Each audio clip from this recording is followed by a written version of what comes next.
Love. So I actually struggled a little bit with this talk because it is Valentine's Day, and I think there's this expectation with Valentine's Day.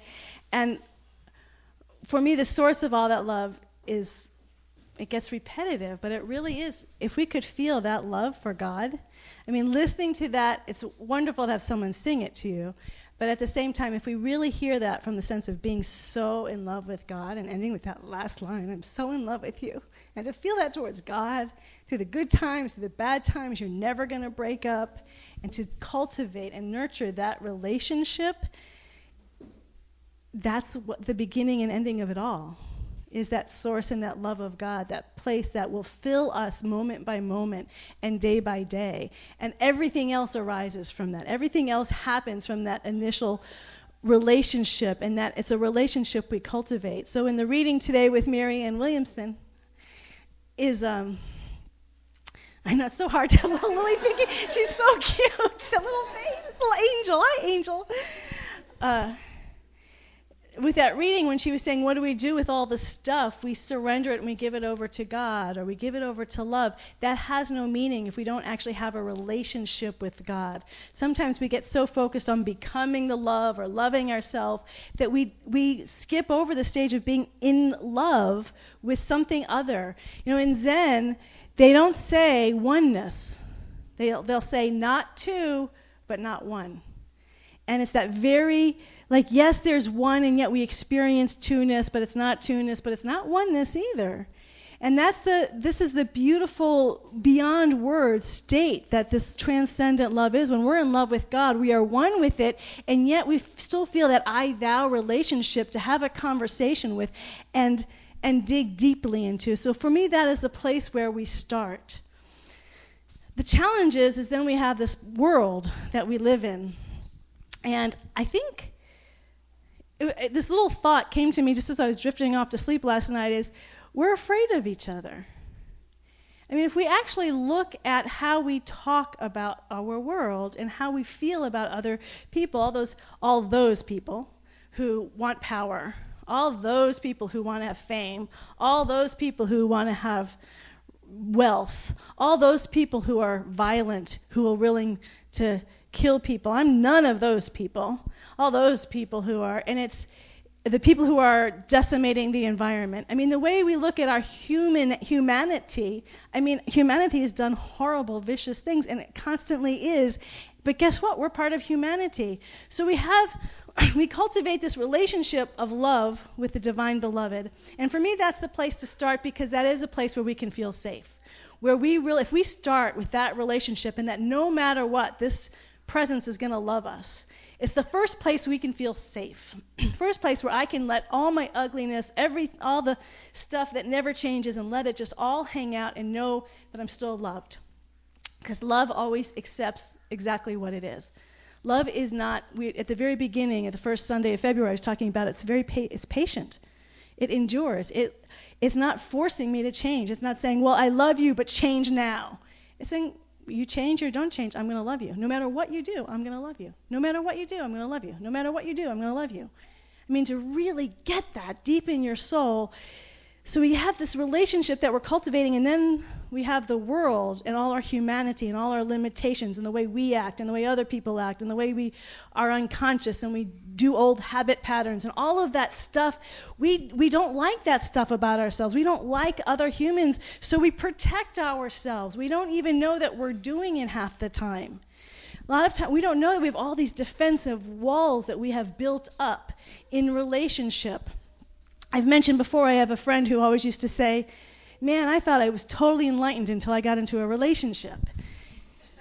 Because when we're in a relationship, so here's what happens. We have this longing. We have this deep longing to connect. We want to feel our oneness with each other. That is a deep desire to feel our connection with other human beings.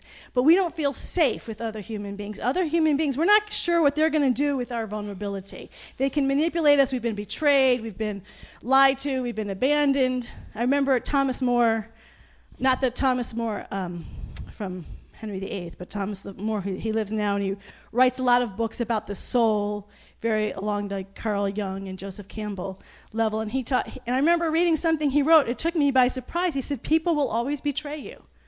And I remember thinking, what? And he said, that is what people do. And when we start to accept that, there's a limitation. So if we think, can I trust this person? Are they ultimately going to betray me, or are they not ultimately, maybe they just betray me a little bit or abandon me a little bit, but how safe do I feel with someone else? And so it happens when we feel in this big world and all these people have all these agendas that they're trying to fulfill, we get latched onto, well, I'm going to find one person that I feel really safe with, where I can let my heart go, where I can be fully myself. And that's this idea of romantic relationship that we crave. Actually, we crave this with all beings, but we don't really think it's possible with all beings. So if I just had one person who really saw who I really was, all my warts, all my strengths, they weren't afraid of my strengths, they weren't upset because of my warts, they loved every bit of me and accepted me, and I could be fully myself and be radically honest and share everything, I would feel pure joy and bliss in the world. And so we latch onto that idea to have one person that we could break down all these boundaries with. So let's just start with that one person. That's very challenging even within the one person, because we do when we're in love, that is when we start to feel safe, and that is when the walls start to come down, and that is when this ugliness, sometimes we don't even know. I know for me, the first time I fell in love, all this anger came out, and it was such a shock. I didn't even know I had anger in me. I thought I was just this nice person. And I was just like, what the heck? And I would get mad, and then I'd be like, why was I so mad? Like it came out of nowhere. But I was starting to feel safe in a way I never felt safe before. So we're going into the depths of who we are, and that's what happens in relationship. So that gets to the radical honesty. So I meant to look them up this morning, and I forgot. Maybe some of you know Gay Hendricks and Gay Hendricks, and I forgot his partner's name. Harville. It's a couple, and they do relationship workshops, and their way of teaching it is radical honesty. You tell the microscopic truth all of the time. Yeah, right, exactly. So there's a program down in Los Angeles at University of Santa Monica, spiritual psychology program, and I had a lot of friends who've gone through it, and they really practice this, tell the microscopic truth. And they spend hours, it's a weekend program, and they'll spend hours one-on-one, and you're always just constantly telling the absolute truth of what I'm feeling in the moment. And I can tell when people have come through that program because they're very honest. I remember I was still very new and young on the path, and I was hanging out with this couple who both had done this program. And I saw them both as very evolved, and especially the woman is a very strong, confident woman. She'd won Star Search. She'd been Miss Minnesota. She just, had a lot of presence about her. And we were walking down Santa Monica Promenade, and her partner started talking to another woman. And as soon as it was over, she turned to him and she said, I felt really jealous. I felt like I wasn't enough. And he said, oh, you know what? I was talking with her, and there was you don't have anything to breathe. And I'm sitting there watching this conversation like, holy smokes, and they're doing it in front of me. And I was so used to the hidden. You don't say those things out loud, and you certainly don't do it in front of other people.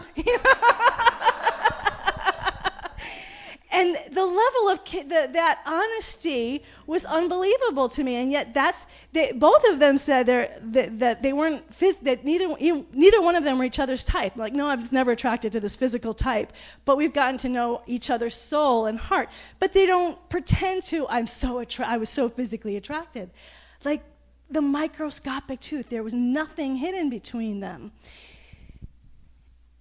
That's the idea of the microscopic truth. We need to first start there. Where am I hiding? And why am I hiding? At least with one other person. Ultimately, we want to get to the whole world, but let's at least start with one other person. Am I hiding in this relationship? There's some things I'm honest about, but there's other things that I'm keeping secret, because exactly what we heard in the reading, if I'm honest about it, they're going to leave me, or they're going to judge me, or they're going to shut down with me, so I have to hide a part of myself.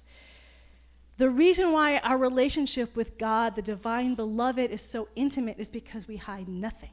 We know, even if we tried to hide it, we can. God knows us better than we know ourselves. God knows our subconscious mind as well as our conscious mind.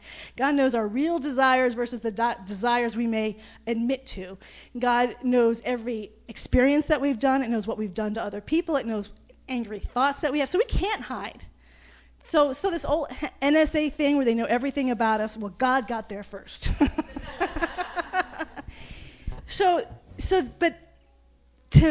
That's, again, we move now from that relationship with the divine, this transcendent place, with other people, one other person. Am I hiding? Am I afraid? If they really know the truth of how I'm thinking, they'll shut down or leave.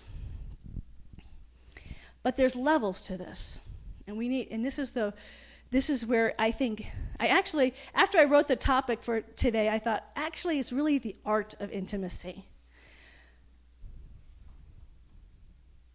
There's a soulfulness to this process, too. So I remember, because what can happen is, okay, I want to be authentic, I want to speak my truth, and I love someone was articulating there's our small truth, which is the truth of what I'm feeling in the moment, and the absolute truth. So I can go to Jack, I don't feel loved right now. The absolute truth is, yes, he loves me, I'm just saying I don't feel loved right now. How I say that makes all the difference. And this is where the art of intimacy comes. If I'm saying it, Jack, I don't feel very loved right now, he's going to feel attacked, he's going to feel defensive, he's going to try to fix me. Well, what can I do then? Because he feels attacked, well, how can I fix it? Because I am saying my truth, but I'm saying it sort of in an attacking energy.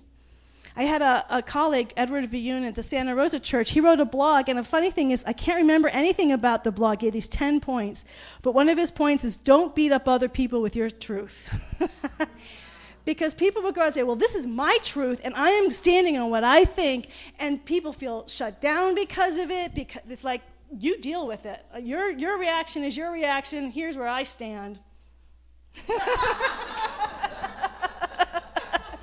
Don't mess with me. And I think that comes from feeling at one point like you had to shut down your feelings, so now you're going to be sort of aggressive. This is how I feel. And that doesn't work. People feel closed off then. Ken Wilber, as some of you know, there was a stage where I was reading a lot of Ken Wilber, and he actually advocated this for spiritual teachers, which is to be very direct and honest and hardcore. And I actually did play around with that, and it never works. It always that energy comes back at you, unless it's arising from pure unconditional love. And I really saying that, where I say to Jack, I'm just feeling unloved right now. I'm not saying you're making me feel unloved. It's your responsibility to fix me. I'm just sharing what I'm feeling in the moment. And I'm saying it softly and with authenticity that's not attacking. Then he can hear me from a different place, and he can respond from a different place. Well, I've been feeling pressure at work, and he's sharing. And then suddenly we're having this beautiful dialogue of where we both are without trying to fix one another, but also being authentic with one another. So it's where that authenticity is coming from, which is the most important part. There's something else I can say about the authentic spiritual truth. That is, and sometimes it's not appropriate or the most loving thing to say. And this is where it gets dicey. We are, I find that we tend to be, as a culture, very absolutist. Like, here's the new rule. Always tell the microscopic truth no matter what. That isn't always what's appropriate. And what made me think of that, this morning I was at Starbucks, and there was a guy that I know, I don't know if I've mentioned him before, he was left on the doorstep of some inner city place. He got involved in gangs and drugs and all of that, and had no home. He was an orphan, so the gang really became his family. He found his way out of that through Bible, through fundamentalists. The Bible is the truth. It's what holds him together. We have this wonderful connection. I do not, and I know that he tends to think, I don't tell him what we really believe, but I know if I did, he would think I was the devil. He has on his list of cults, unity and sort of New Thought, so I don't tell him that. Am I hiding the truth? Am I telling him the microscopic truth? He's not, where he is serving him from where he was. He was in gangs and drugs, and this philosophy that he's holding on to is what's keeping him going. It's not for me to start challenging him and saying, well, here's a higher way or a better way to see this, because all that's going to do is build a wall between he and I. The microscopic truth is not actually serving love in that moment. It's not even serving truth, because the truth is beyond our theology, beyond his theology, and behind my theology is love. And so my job for what I experience with him is just to connect with him in love. We both love God. So when I talk with him, I talk about our love of God. And sometimes his love of God, he talks about the Lord. I go right there with him. The Lord is with me. Thank you. And the Lord is with you too.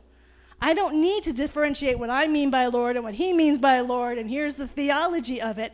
It's the vibrational frequency of it. And this is where we need to get to the soulfulness of intimacy, the soulfulness of honesty. The reason why it's tricky is because then people start saying, well, I don't want to hurt that. This is how we get into the Hendricks saying, you tell the microscopic truth, is because then we start justifying why we hide things from our partner. If we are in a partnership,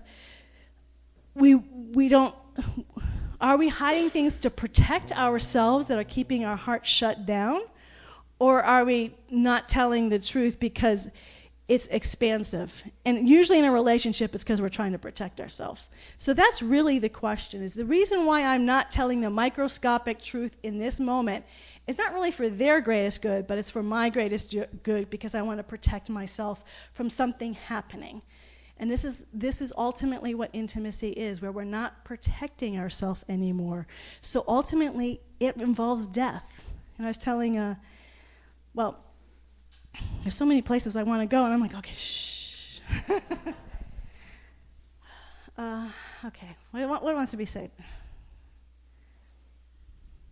We want to hear each other in order to have this intimacy. One of the greatest ways we want to feel intimacy, the way we feel it with a reason why we want to partner, is we want to feel it on every level and dimension of our being. Spiritually, soulfully, mentally, emotionally, physically, sexually, every place we want to feel that resonance. I'm not going to get into the romantic relationship, there's a lot of workshops, but to actually feel the whole body resonance, that's intimacy. It's not just about where we are sharing from, it's how we are receiving other people and where we are meeting other people. My favorite description of it was by a Jungian psychologist who said we can be spiritual tuning forks. That if we want to feel actual intimacy with someone else, it's not just about me sharing where I am, but actually really feeling where that other person is coming from. So it's not just what they're saying, but feeling it vibrationally. So it's like, so the way he has this image, and I've always remembered it. It's so simple. It was just like, so here's one person, sort of they're vibrating here, and they're telling their story, they're sharing, and I'm here. Now, I'm not saying higher or lower, but just different. I might be anywhere. Ultimately, if we want to have resonance, I have to find a way to start resonating with them like this. That's the ultimate intimacy, right there, where we feel that energy, and we're vibrating together as one. We can't do that if we're feeling better, if we're analyzing. We have to feel. We have to get in touch with the images. Last week we were talking about the images of our life. A wonderful example, we just had a quick interaction, Karen and I wear this cross, and many of you have noted I wear our cross every week. And for those of you who've come to the services, you know the connection that I feel with the cross. That's an image that means something to my soul. It's not just a mental, it's not just a theology, it's a soulful image. Do the people closest to you know the images of your story that say this is what my whole soul and life is about? Do we share more than just at the mental level? There's this great questionnaire that came out, I saw it in the New York Times. It's how to fall in love. Oh, so we want to vibrate with people, feel them. So I want to just take it one step further and say it's not just about with one other person. We want to feel this with the world in which we live. And one of the reasons why we don't is because we don't really take time to get to know one another. We ask questions like, what do you do for work? And I don't mean that's wrong. I ask people that all the time because it tells me a little bit about somebody. where'd you go to work? Did you grow up here? What's your family like? What are you passionate about? What passionate about usually is either what they're working on or what their hobbies are. All of that's great stuff. But then there's other questions, just more soulful questions. So I'm going to send out the article today. The researchers who wanted to find about if they could create people falling in love. Remember, falling in love is just letting the boundaries fall, just letting those separations fall. And so David Dita, who works with couples, said, actually, there's no such thing as falling in love. It's just we feel familiar. The moment we feel familiar, we say, oh, this is familiar, I feel safe, and the boundaries start to fall and the limits. So how can we create this? These people asked, how can we create that experience? And they came up with a list of 36 questions, and they had this couple come in who didn't know each other, strangers, and they asked themselves these 36 questions, and then 6 months later they got married. So this other woman was reading that, and she said, well, I want to see if that works, the person writing the article. So there was someone at work where they had felt a connection. They didn't know each other. They went out to a bar. He was willing. They took the 36 questions. She said, we closed the bar. It was 4 hours. We really got into these 36 questions, and they got married. So I'm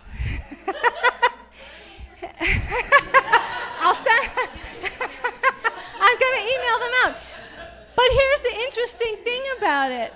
So Jack and I started it. I'm like, I want to see it, but we know each other. So it wasn't like, it's for people who don't know each other. And as I was saying, well, what is it about these 36 questions? So Jack and I did it with each other, and it was fun, but it wasn't like crazy because we know each other. But then I started talking to some women at the school about it, and we started asking each other the questions. See, we have this thing. It's got to only be that one person, and we got to fall in love with them. But what if we want to fall in love with everybody? What if we want to fall in love with everybody in this community? It's about asking the questions we don't normally ask. So they have 3 sets. You'll see when I send it out. They have 3 sets of questions. The first, they say, are the easy ones, and it gets more intimate. There are questions I probably would ask any of you at any point, but if the point is, will we ask strangers these questions, people we barely know? Like, if you were going to go out to dinner with anyone in the world, who would you have dinner with? That's not a factual question. That's not what did you have for dinner or what's your job. You're getting to know a little bit of their soul. If you knew you were going to die in a year, what would you do for that next year? What would you change in your life? Suddenly, within a short period of time, you're talking to someone you barely know, but people are beginning to reveal themselves. And I'm taking the time, I meaning any one of us who's asking the question, to receive the answers. And we ask the questions of each other, and suddenly, after what I think happens is through asking these questions that are not the normal everyday questions, suddenly, wherever we are, we start vibrating, and we feel that vibration because we're beginning to share from a soulful level. We are afraid of people because we're usually operating at the factual level. Here's what they do, this is what I'm getting to know them, and their history and their background. But we want to know who they are at the soulful level, because when we start connecting at the soulful level, we've now transcended the normal, everyday human stuff. We're all human.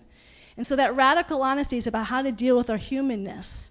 But to feel the deepest, softest, most vulnerable intimacy, we start need to sharing those from a place deeper than our normal way of sharing. So before we go into prayer, we're going to do one of the questions.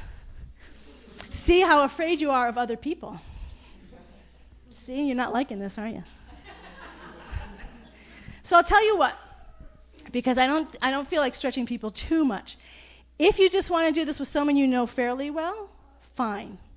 If you want to take a chance and ask a question of a person you don't know very well, just to have the experience. We're going to actually do 3 questions, one from each set. Like I said, it's not like I don't think it's like hugely vulnerable, but you're revealing a little bit of your soul, a little bit more about than the facts of your life. So we'll do the first question. If you had anyone in the world to have dinner with, who would you want to have dinner with? And so find one person right now in the room that you ask that question. Yeah? Living or dead, yes. So one person that you ask one person in the room, share the information of anyone you would want to have dinner with.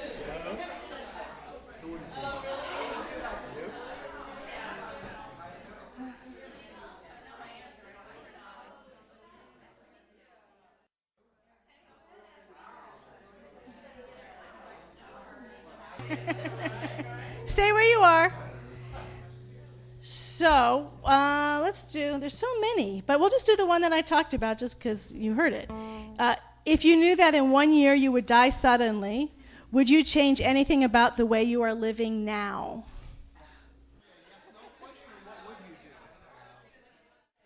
That's right. So each person is going to make 3 true we statements. So it would be like, I know this is confusing. So it would be like, so let me give an example. Quote, we are both in this room feeling. Does that make sense? So just try to make 3 statements. It's just to be present about what you're feeling now, here. Like we as in together? Yes. The energy that we're feeling. What? Kind of like the energy we're feeling? Yeah. We are both in this room feeling scared. I mean, I'm only using their questions, so you can say, well, how do I know what they're feeling? Just go for it. Just live on the edge.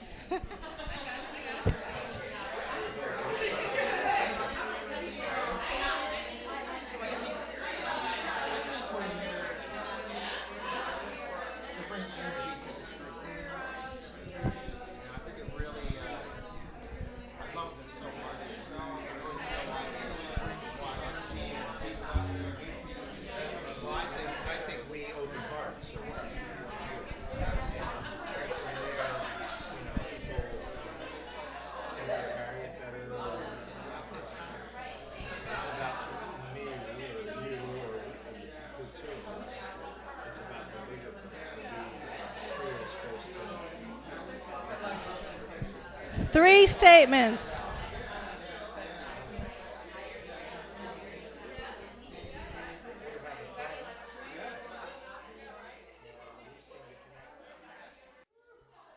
How y'all feeling? Singing? Vibrating. We're vibrating. We're feeling that. What was that? It's a lot of energy. That's the vitality. So this is the passion, right? This is the passion. We start to feel more alive when we share from the heart and from the soul. So I was going to say, so the assignment this week is just I'm going to send it out by email, to carry these questions and to start asking people. The cashier, the person you're sitting next to on BART, at the dog park, just start asking people. Don't look at this, pretend. We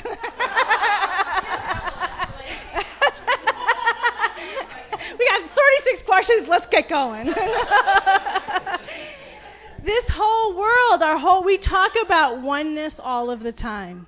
And we know that in God we can feel that oneness. But if we're going to make heaven on earth, it starts with us, and we need to start feeling oneness with each other. So any time where we're feeling someone's other, I also want to give this one last practice. I got it from Edie Nelson, and I think it's the coolest practice also. So here's asking people questions, listening to their answer, being willing to vibrate with them, and being willing to start revealing your own soul. And then Edie has this wonderful practice where to heal separation, anytime where she started to feel other, if it's okay, she would say, well, there's Edie. So if someone cut her off the road, oh, that's Edie cutting off the road. That person's being cruel, that's Edie. Because it's all of us. Those are unconscious aspects of myself that may be acting out, but now it's not other, it's oneness. So if we're going to start embodying oneness, to start seeing that already creates an intimacy. There's Harriet, especially in the people that I feel other. There's Harriet. I can't disown Harriet. She's part of me. It's part of me. This is our road to passion and intimacy. It's not just with one person. The people who are the most passionate in life have a million relationships. They have a ton of. I remember Reverend Michael. He's a minister in Los Angeles. He said he was in the Seattle airport, and he just had this moment of complete opening. And he said, I knew everybody there, and I'm walking up. Oh, it's so great to see you again. And they're looking at him, and they're like, Michael, you're having an experience. Shh. He said, I knew everybody. We were close friends. And that's what they say on the other side of the veil, that this idea of something special, everyone's special. You can't go find that one special person. You feel as deep resonance and soul connection with everyone. So that's what we're living this week. As we talk about St. Valentine's, and he was with everybody. It wasn't one romantic person. Come on, that's lack.